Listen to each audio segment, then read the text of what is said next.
Vou gravar esse vídeo aqui para ajudar um pouco nas questões referentes à estereoquímica, mais precisamente a parte de atividade óptica. Primeiro, essa fórmula aqui do cálculo do excesso enantiomérico em uma mistura só é válido para quando eu tenho uma mistura que não é racêmica. Uma mistura racêmica é quando eu tenho quantidades iguais de enantiômeros e aí a rotação específica dessa solução, dessa mistura, vai ser igual a zero. Quando o valor da rotação específica for diferente de zero, significa que eu tenho um excesso enantiomérico na minha solução e eu posso determinar em quantos por cento é esse excesso.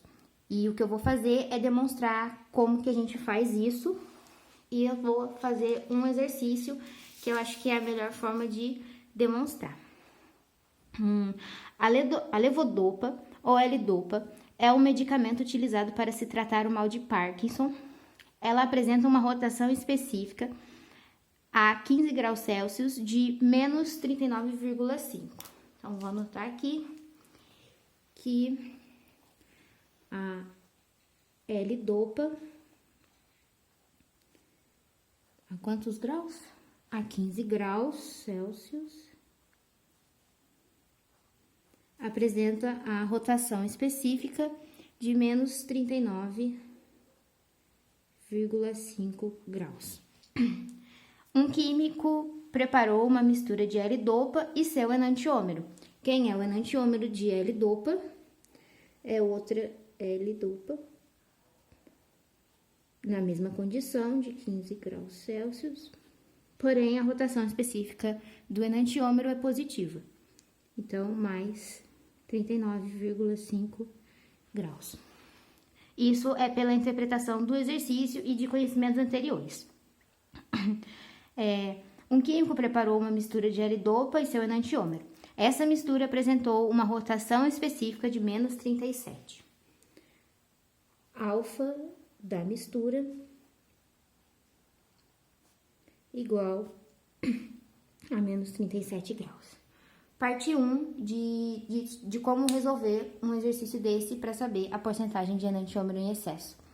Saber quem vai estar em excesso, antes de fazer o cálculo para ajudar já a interpretar.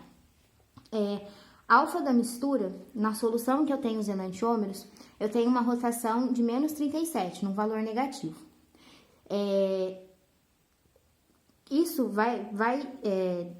Isso quer dizer, na verdade, que eu tenho um excesso de L-dopa com a rotação negativa. Por quê? Se fosse o contrário, um excesso de L-dopa de mais 39,5, o meu valor de alfa da mistura iria desviar mais próximo de um valor positivo. A rotação específica seria mais próxima de um valor positivo. E não é o que eu tenho.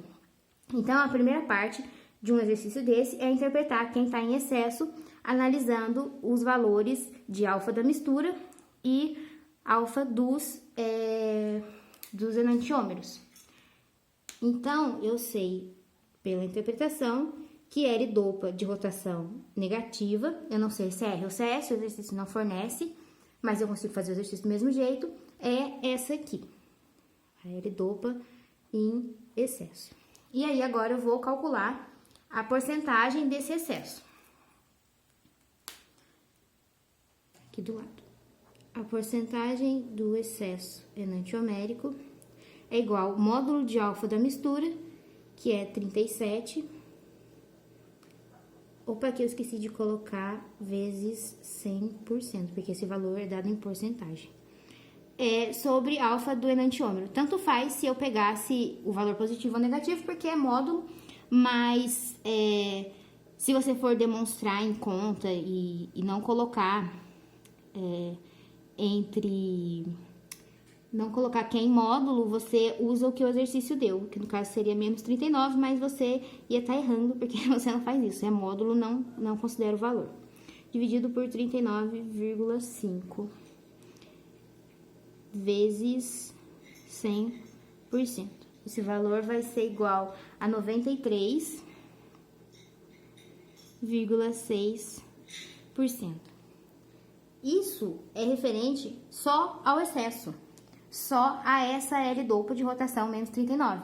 Só que na solução eu não tenho só o excesso, Se eu tivesse apenas exclusivamente isso aqui, essa L-dopa, a rotação da mistura, que não seria mais uma mistura, seria menos 39,5. Só que como eu tenho uma pequena porcentagem que é referente a L-dopa de rotação mais 39,5, o valor fica um pouquinho maior, né? Ou menos negativo em relação ao excesso. Então, isso aqui é referente exclusivamente ao excesso, só que eu não tenho só o excesso. Eu tenho uma outra parte que é referente a uma mistura desses dois enantiômeros. Que parte é essa? Vou colocar em outra cor aqui. Essa outra parte, que é a parte referente da mistura, é a diferença do excesso e o total. O total é 100% menos a parte do excesso, 93,6%. Eu vou chegar no valor de 6,4%. Isso é referente a quê? A uma mistura de enantiômeros.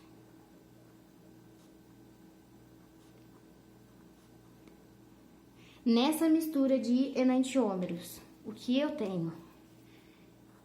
Simples isso.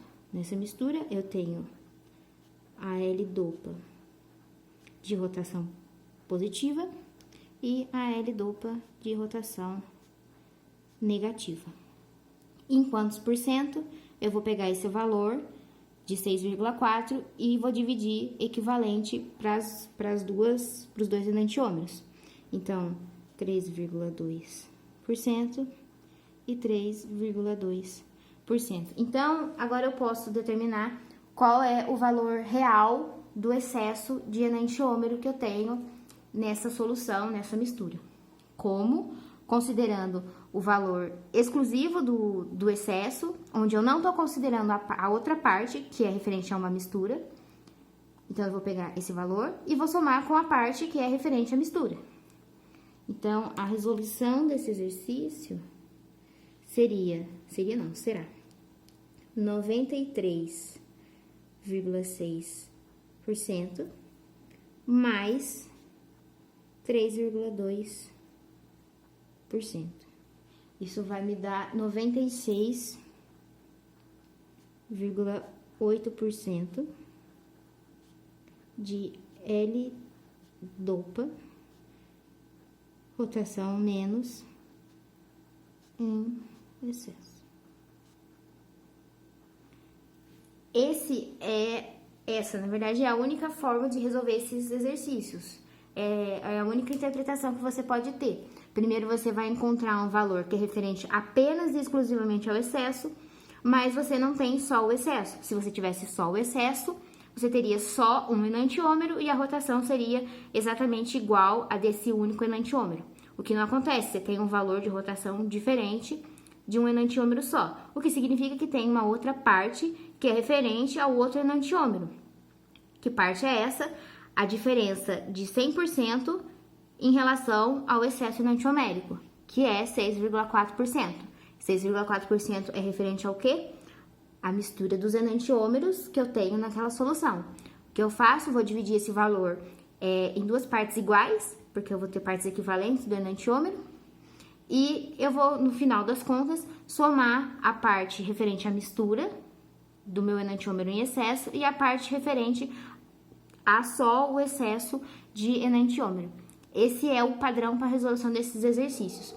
Independente se perguntar, por exemplo, calcule a porcentagem de EE do produto, ou calcule a porcentagem de EE da mistura, sempre vai ser esse caminho. Porque sempre eu vou estar me referindo ao excesso, e o excesso sempre vai ser um dos dois enantiômeros. Independente se ele é um produto, se ele é um reagente, se ele está numa solução ou não. Acho que é isso, e eu espero que ajude um pouco.